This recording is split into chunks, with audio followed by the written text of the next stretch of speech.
Hello दोस्तों, आपका स्वागत है हमारे यूट्यूब चैनल पर। तो मैं आज आपको इस वीडियो में हीट फ्लो, हीट फ्लूइड और डिफ्यूजन यानी गैस का जो डिफ्यूजन होता है उसके बारे में बताने वाली हूँ। तो चलिए हम बारी बारी से समझ लेते हैं।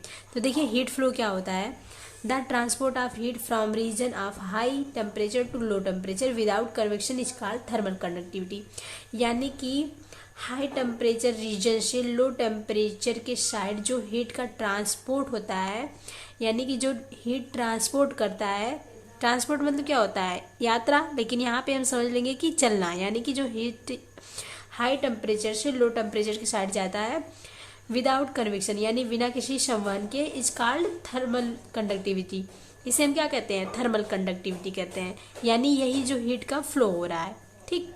अब देखिए, thermal conductivity of a gas is proportional to √2T but is independent of pressure. यानी कि जो थर्मल कंडक्टिविटी होता है गैस का, वो एब्सोल्यूट टेम्परेचर यानी T के प्रोपोर्शनल होता है, √2 के, √T। ठीक।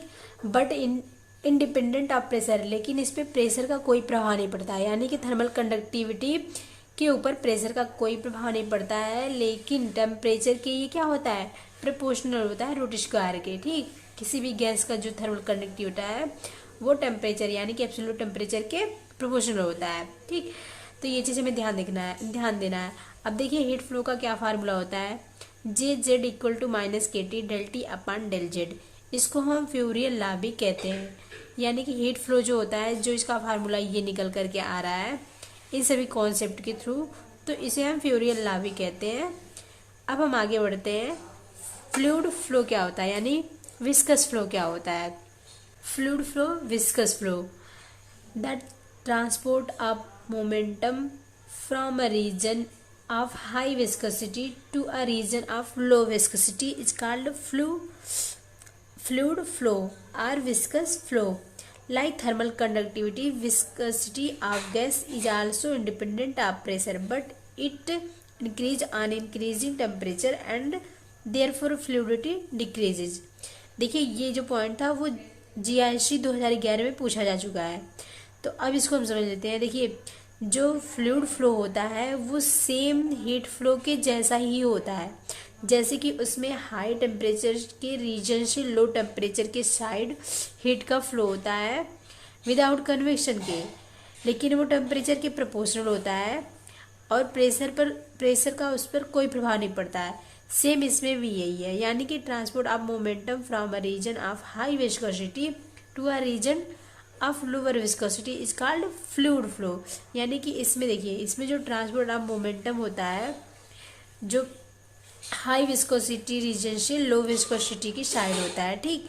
तो ये जो फ्लूइड का होता है, फ्लूइड मतलब कि तरल पदार्थ का होता है कि हाई, जहाँ पे देखिए, जैसे मान लीजिए जो कोई तरल पदार्थ है, यानी कि उसका जो गाढ़ापन है ज़्यादा है और दूसरे साइड कम गाढ़ापन है, तो वो पिघलते पिघलते दूसरी साइड जाता है। जैसे कि मान लीजिए, जो इसका एक बहुत ही इजी एग्जांपल जो है, जो कि आइस क्यूब है। यानी कि मान लीजिए कोई बर्फ़ का टुकड़ा है, ठीक, तो उसको ऐसे रख दिया गया है, तो देखिए जो उसमें फिर लिक्विड धीरे धीरे मान लीजिए हो रहा है, वो लिक्विड वाले फेज में जा रहा है, तो उसका देखिए जो बर्फ़ का टुकड़ा है धीरे धीरे गाढ़े से पतले साइड, यानी कि जो गाढ़ा है उसके बाद फिर पतले साइड वो जा रहा है। जैसे कि हमें पता होता है कि कोई अगर ज़्यादा कंसंट्रेशन वाली वस्तु है और फिर लो कंसंट्रेशन वाली वस्तु को मिला दे रहे हैं, तो उसका अगर हम थोड़ा सा तिरछा करके किसी बर्तन में थोड़ा सा तिरछा करके रख देंगे, तो उसका जो लो कंसंट्रेशन होगा वो धीरे धीरे नीचे की साइड पिघलने लगता है, यानी कि लोअर विस्कोसिटी की साइड जाने लगता है। ठीक। तो इस कॉन्सेप्ट से हम इसे समझ सकते हैं। तो यही सेम कॉन्सेप्ट हीट फ्लो में भी अप्लाई था। अब देखिए, like thermal conductivity viscosity of a gas, यानी कि यही थर्मल कंडक्टिविटी की तरह भी हम इसे समझ सकते हैं। Is also independent of pressure, यह भी प्रेशर यानी कि इस पर भी प्रेशर का कोई प्रभाव नहीं पड़ता है फ्लूइड फ्लो पर। ठीक। बट लेकिन अगर हम इसमें टेम्परेचर को बढ़ाते हैं तो ये इसका जो प्रेशर होता है, यानी कि देखिए, is also independent of pressure, यानी कि विस्को जो फ्लूइड फ्लो है इस पे प्रेशर का कोई प्रभाव नहीं पड़ता, लेकिन इसके टेम्परेचर को हम बढ़ाते हैं तो फ्लूइड फ्लो भी बढ़ता है, उसकी विस्कोसिटी बढ़ती है। ठीक। And therefore fluidity decreases. तो इस तरीके से हम समझ सकते हैं कि जो फ्लूइडिटी होती है वो डिक्रीज करती है। यदि किसी भी फ्लूइड का हम टेम्परेचर बढ़ा रहे हैं, अगर वो प्रेशर से इंडिपेंडेंट है, तो उसकी विस्कोसिटी जो होगी वो क्या होगी, ये जो विस्कोसिटी है ये लो से यानी कि हाई से लो होती है। तो इस तरीके से इसलिए फ्लूइडिटी डिक्रीज होती है, यानी कि जो फ्लूइडिटी है इसका वो डिक्रीज होगा यदि हम टेम्परेचर को बढ़ाएंगे। ठीक, अब देखिए इसका फार्मूला क्या होता है, ये I Z equal to minus C del P upon del Z, हम इसे लिख सकते हैं, ये फ्लूइड फ्लो का फार्मूला है।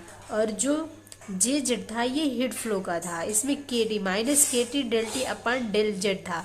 ये चीज़ इसमें है कि माइनस सी है, ये जो के टी है यहाँ पे देखिए माइनस में, C del P upon del Z है। ठीक, अब देखिए इसको हम क्या कह सकते हैं, इसको पाउसिलियस लॉ भी कहते हैं, यानी कि पाउसिलियस लॉ भी इसे कहते हैं फ्लूइड फ्लो को या फिर विस्कस फ्लो को। अब देखिए हम इसमें डिफ्यूजन फ्लो के बारे में जानते हैं। देखिए डिफ्यूजन फ्लो गैस का समझते हैं। Diffusion flow is transport of matter in the absence of bulk flow is called diffusion. Diffusion flow J Z equal to minus G del C upon D C upon D Z. ठीक, अब diffusion flow का एक मैं आपको बहुत ही easy example बताती हूँ, जो कि गैस में होता है। जो दो गैसें होती हैं, एक हमारा अमोनिया गैस होता है, एक हाइड्रोक्लोराइड गैस होता है या Cl। तो अगर इनका हम रिएक्शन कराते हैं तो ये क्या सॉलिड फेज में कन्वर्ट हो जाते हैं, यानी कि NH4Cl हमें फाइंड आउट होता है, यानी कि दो गैसों का जब मिश्रण होता है। अब देखिए जैसे कि डिफ्यूजन का मतलब क्या होता है, जो गैस होता है वो डिफ्यूज हो रहा है, ठीक, टूट रहा है। जैसे कि HCl जो होता है और अमोनिया, HCl को यदि हम अमोनिया गैस में मिलाते हैं तो ये दोनों क्रिस्टलाइन फेज में मिलते हैं, यानी कि क्रिस्टल बना लेते हैं। ठीक, तो वही डिफ्यूजन फ्लो हो रहा है। ठीक, अब देखिए यहाँ पे इलेक्ट्रिक करंट फ्लो को हम समझ लेते हैं। ये भी एक छोटा सा फार्मूला है, तो इसे भी हमें ध्यान रखना है, जो कि ओम्स लॉ के बेस पे है। तो इसको J Z equal to minus K del phi upon del Z, तो ये जो होता है ओम्स लॉ होता है, जिसको हम इलेक्ट्रिक करंट फ्लो कहते हैं। बेसिक रूप से ये फिजिकल यानी कि फिजिक्स में ही ज़्यादा अप्लाई होता है, लेकिन यहाँ पे भी हम इसे समझ सकते हैं। तो धन्यवाद दोस्तों, मिलेंगे नेक्स्ट वीडियो में, जिसमें हम आपको डिग्री ऑफ फ्रीडम के बारे में बताएंगे। तब तक के लिए आप लोग पढ़ते रहिए और अपना ख्याल रखिए।